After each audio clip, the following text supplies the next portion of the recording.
That was known as a sustaining program. That meant it wasn't commercial. And it was on at the same time as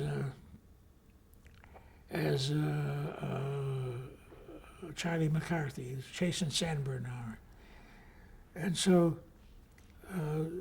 Orson, was in complete control of the program.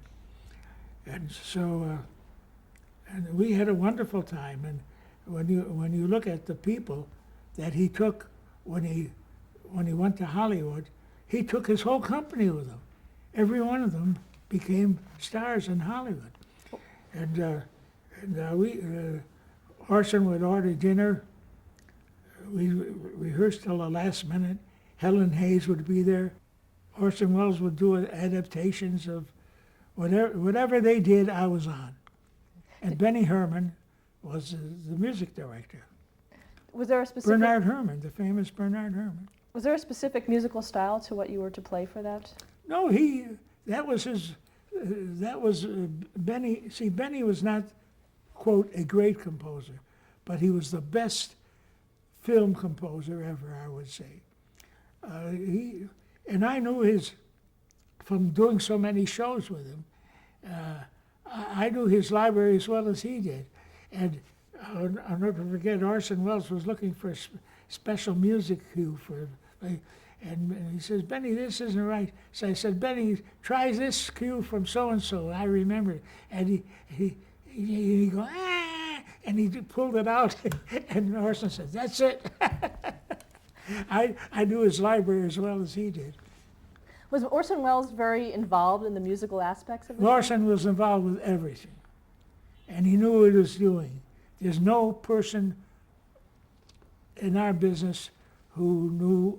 I mean, look what he did. He went to Hollywood, and his first movie is one of the greatest. And you look at the archives; it could have been made today. And you were a part of the War of the Worlds production. We thought it was a joke. It was Halloween, and so what actually happened during that night? Charlie McCarthy was on, and I think I told you this, didn't I, about chasing Sanborn? That was the chasing Sanborn hour, and then we were opposite. We were a non-commercial program called Sustaining, which meant that nobody wanted us. CBS paid for it, so we were doing the program. And it seemed, the next thing you know, policemen were coming up into the studio, and then standing behind, and then Davidson Taylor, the vice president, was there. But we kept going, and then it came down afterwards. We found out that the whole nation had gone berserk. But no one stopped to think, how do you find strange creatures in a swamp in New Jersey and get a television crew there, or a radio crew there, to interview them in the first 5 minutes? See, and this had to do. See, the mindset was, of course, when Hitler was overrunning Europe, and so the people were ready to believe anything, I guess. How did that, after it was over, who came into the studio? Everybody, the police.